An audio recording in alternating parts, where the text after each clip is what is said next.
Good morning.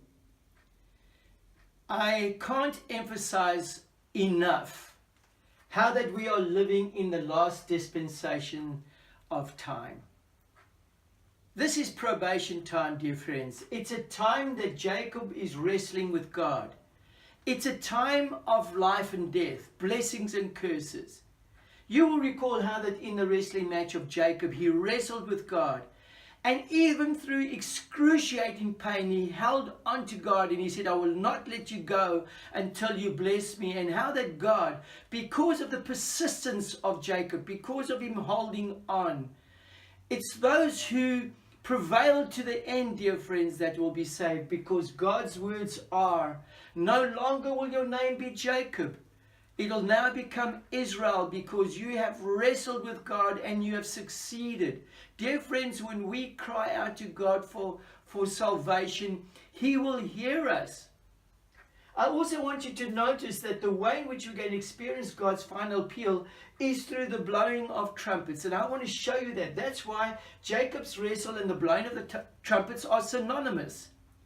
It's the way in which God is going to wrestle with mankind. And in Revelation, we are going to study, as we see from Revelation 8, 9, right up through to 11, that we are going to look at the blowing of the trumpets. But in order to understand this, I want to take you to Ezekiel chapter 33. Now, it was common knowledge in the time of the Old Testament that watchmen would be put on the walls of a city. And the purpose of that watchman was to make sure that he would see and warn people of any kind of event that took place. Let's say, for example, the enemy was coming. They would warn the people by blowing the trumpet in a certain way, and then people would know by that sound that they must run into the city and the gates would be closed and they would find refuge. It's almost like Noah appealing to mankind for 120 years, blowing the trumpet, telling them, get into the ark so that you will be saved. There's a flood coming. But somehow, when people listen to the watchman, they have one of two reactions. Either they hear and follow and obey, or they just laugh at him and say, this is just a big story. Now, I want you to look at what it says in Ezekiel 33. Son of man, speak to your countrymen and say to them. Now God is saying, this is what you do normally, so let's find out. When I bring the sword against a land, and the people of the land choose one of their men and make him their watchman, and he sees the sword coming against the land and blows the trumpet to warn the people, but if anyone hears the trumpet but does not take warning, and the sword comes and takes his life, his blood will be on his own head. Since he heard the sound of the trumpet, but did not take warning, his blood will be on his own head. If he had taken warning, he would have saved himself. You know, dear friends, this is just logical reasoning. But then it says in verse 6, but if the watchman who you placed on the walls sees the sword coming and does not blow the trumpet to warn the people, and the sword comes and takes the life of one of them, that man will be taken away because of his sin. That means that man will die in his sin. But I will hold the watchman accountable for his blood. This is what we do when we ask people to help us, to warn us. But then I want you to notice what God says in verse 7. Son of man, and he's speaking to Ezekiel, I have made you a watchman for the house of Israel. So hear the word I speak and give them warning from me. It's almost as if God's saying, Willie, I want you to understand, I've made you to be the watchman. I've made you to understand the blowing of the trumpets, and you must warn the people. He says further, when I say to the wicked, O wicked man, you will surely die, and you do not speak out to dissuade him from his ways, that wicked man will die for his sins, and I will hold you accountable for his blood.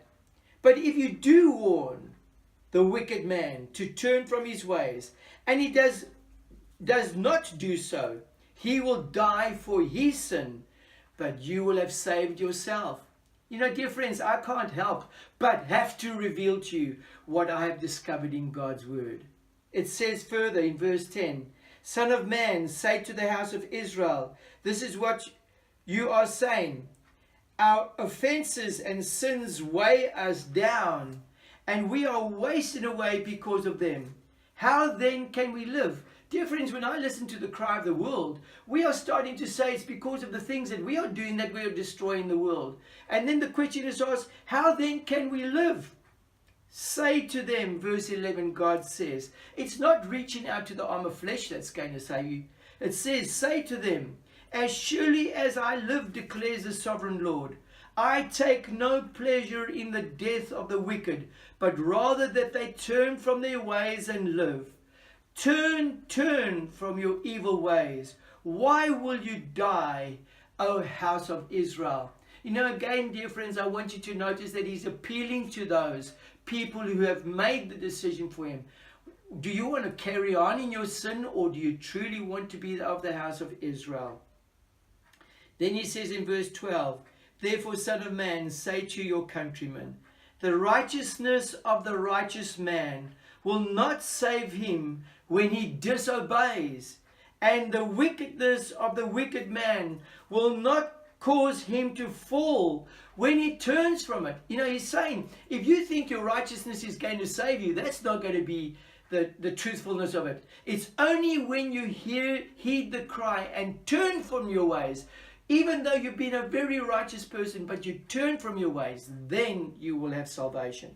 The wicked man who has been wicked, but who turns from his ways, he will be saved. If I tell the righteous man that he will surely live, but then he trusts in his righteousness and does evil, none of his righteous things he has done will be remembered. Did you hear that, dear friends? Do I expound on that? If you've been a righteous person, but think that because you've been a righteous person that you can carry on being wicked, don't think that your righteousness will save you. It says further in verse 14, and if I say to the wicked man, you will surely die, but he turns away from his sin and does what is just and right, if he gives back what he took in pledge for a loan, returns what he has stolen, follows the decrees that give life, and does no evil, he will surely live, he will not die. None of the sins he has committed will be remembered against him. He has done what is just and right, he will surely live. Now I want to end off this whole thing by reading verse 17 on. Yet your countrymen say, the way of the Lord is not just, but it is their way that is not just. If a righteous man turns from his righteousness and does evil, he will die for it. If a wicked man turns away from his wickedness and does what is just and right, he will live by doing so. Yet, O house of Israel, you say, the way of the Lord is not just, but I will judge each of you according to his own way. I want you to notice, dear friends, that the peal of the trumpets is that God is asking that if you've been walking in a righteous way, continue to walk in that righteous way. Don't turn away from it. You will be saved. But if you've been a wicked man, turn from your wicked ways, turn towards righteousness, and then you too will be saved.